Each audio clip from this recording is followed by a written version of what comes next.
Welcome to the Mill Brook Railroad, and today we're working on the 70.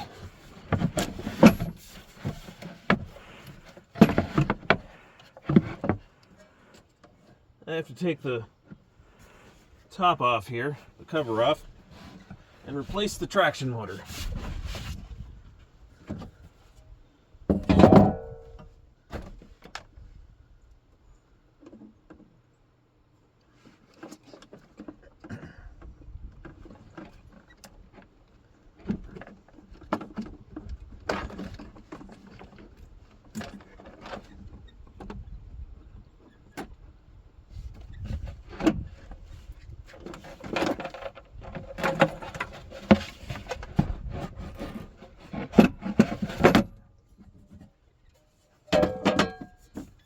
Alright, so that's ready to come off. We're going to do this in the car.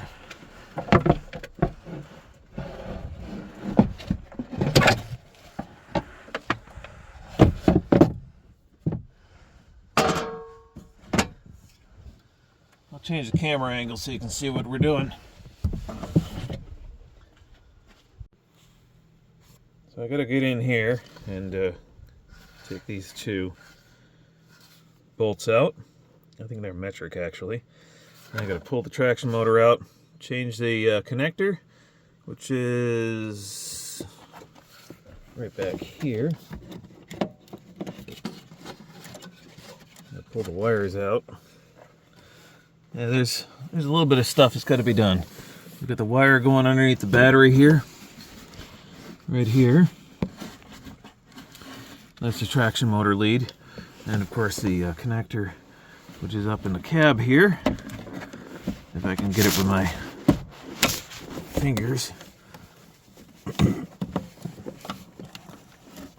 There we go. Just kind of pull that out. Excuse me. In case you wonder, the 70 is not actually an ES2500. I bought this from somebody else. I bought it brand new from the manufacturer, who I shall not name because they didn't treat me very well. So I'm not going to badmouth them, but I think I like the way I do it a little better. Maybe it's a little more refined. It's a little bit longer anyway. The locomotives I build for other people, the ES2500s, are 4 inches longer in the middle. That gives you a little more room to fit a motor mount. And I have a laser cut motor mount that I usually use. And this right here is definitely not that.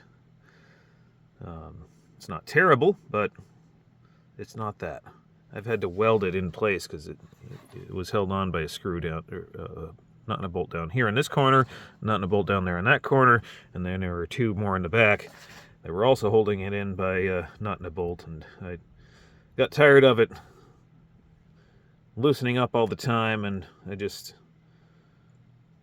tightened it up and welded it in place. Maybe a little too tight. No, not too tight. The chain's got enough slack there. So no problem with the slack on the chain of the 70 here. It's set just about right. I think one side actually is adjustable, and that's all you need is one side adjustable. So let's stop talking and start wrenching. I got to get these two bolts off here. They are metric, so I think those are, looks like maybe 9mm, maybe 10mm, something like that. And I've got to get this off and put it on the new motor lead.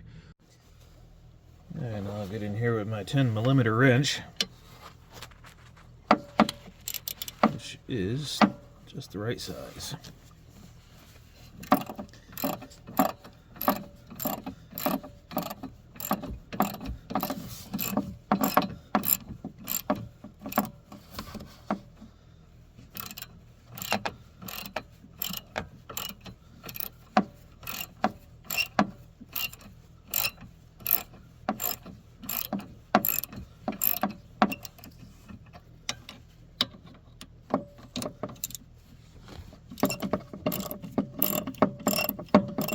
doesn't have to be terribly tight, just tight enough. That's what I can do with this wrench here. Well, it's not a wrench, it's a socket and a ratchet.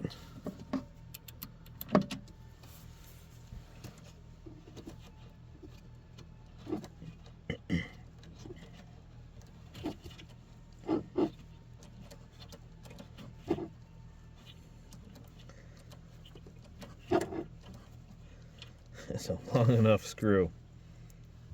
Right there. A little too long, maybe. It'll take a lot for it to fall off, though, I gotta say.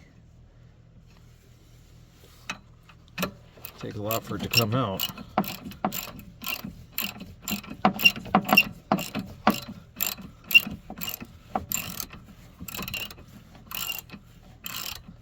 Kind of an awkward angle for me right now because it's still in the car.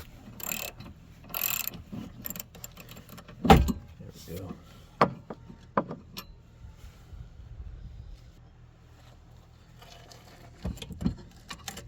Unbunch the chain here and flop it down on the floor. This thing up.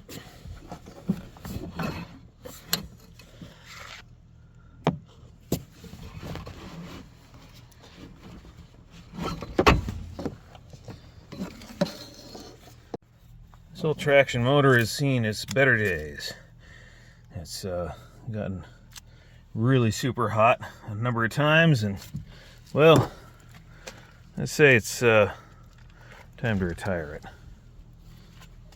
Let's take this to the shop, and we're gonna transfer this sprocket to another motor. Oh, this thing stinks bad. Wow. It's a good thing you can't smell this. It's horrendous.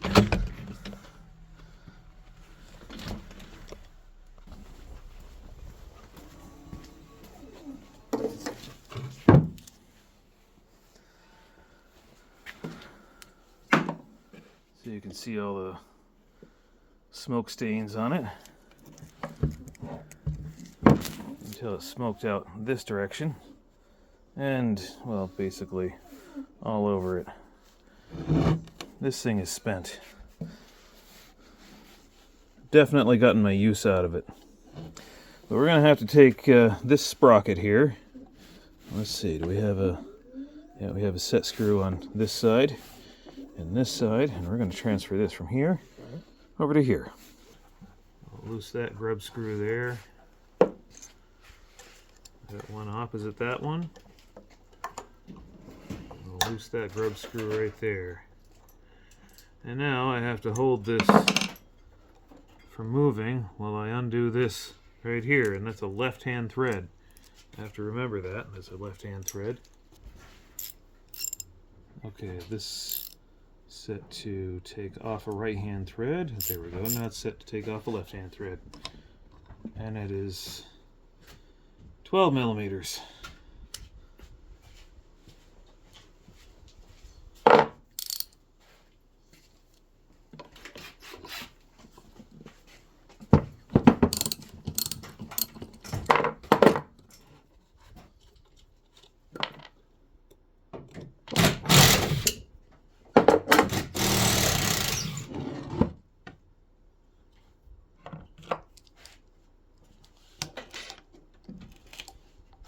Use this gear puller to pull the sprocket off.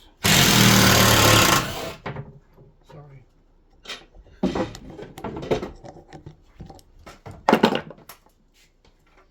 Didn't really need it, it turns out, but that's okay. Let's stick this sprocket on this motor right here.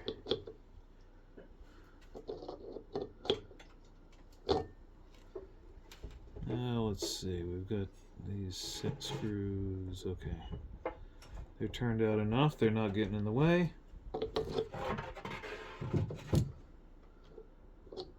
And for some reason the shaft on this motor is a little bit different from this one in some way. Maybe this might be directional. Yep, it was directional. Okay.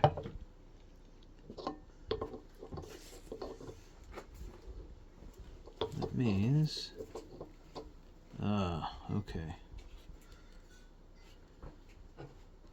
That means these just rest on the shaft and not on the flats. So we'll put the nut back on. That'll hold it in place. It also keeps it from spinning. I'm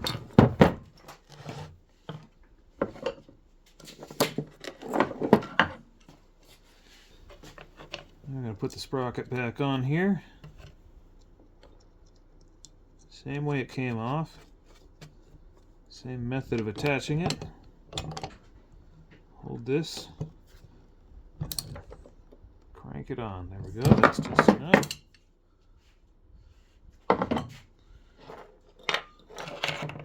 Take the T-handle and crank down the set screws for good measure. Not really doing much though.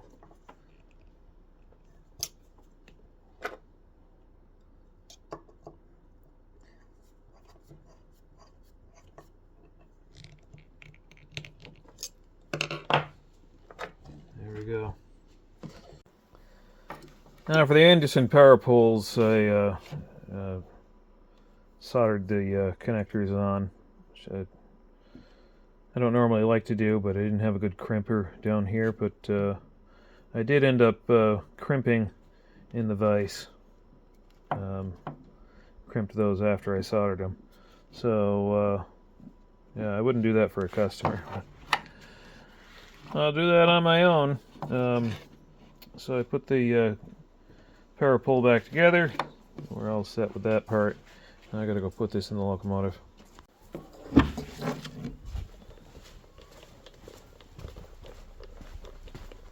Back out to the car.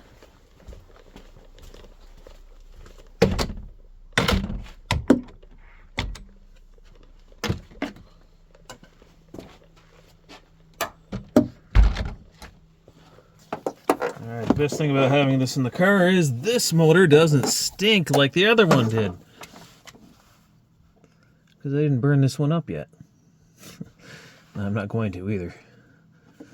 Alright, so we'll stick this thing right in here. I gotta go to the other side.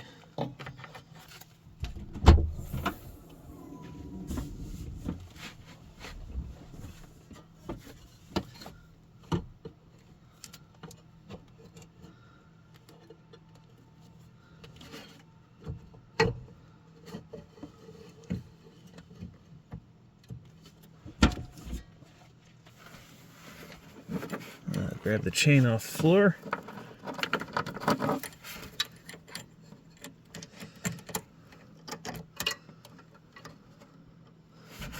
Get that up on there. Just kind of make it flop a little bit, I guess.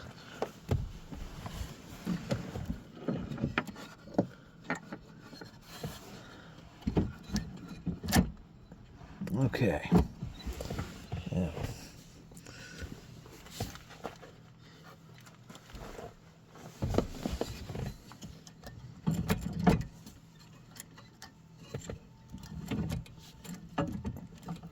Turn this so that I can get the motor mount screw in. That's that one right there.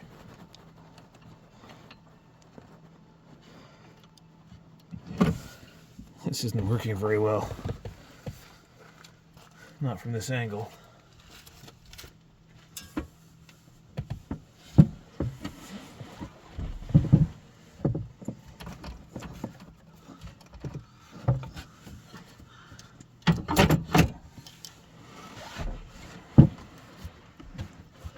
So,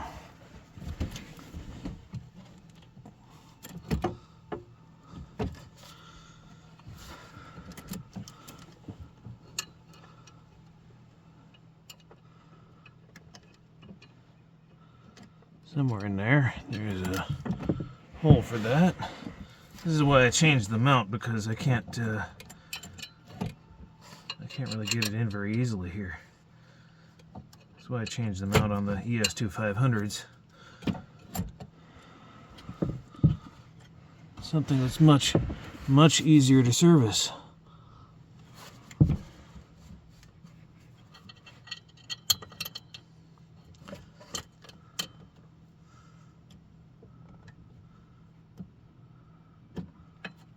All right, come on.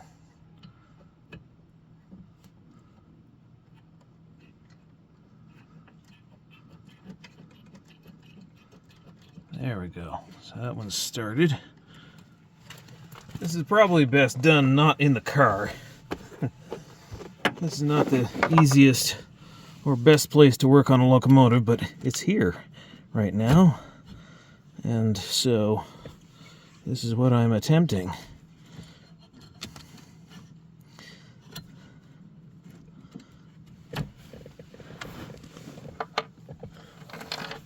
Oops. There, I got a little more length on the chain, and I lost my set screw, or mounting screw. So let's set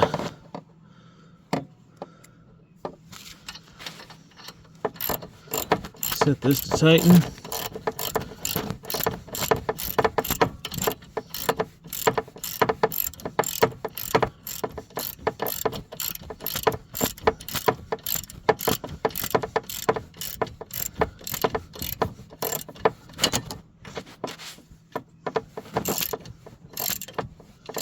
Tighten this side up real good, not too much, and I'll find the other screw and put it in.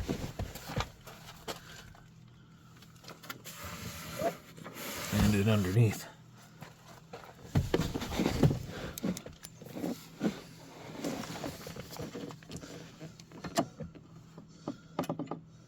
Oh. All right, let's get that in there.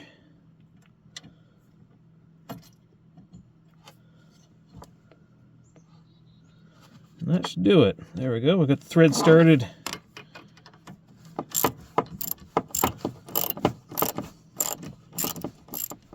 Thanks for watching today's video. If you did enjoy it, please hit that thumbs up button. If we earned it, hit the subscribe button.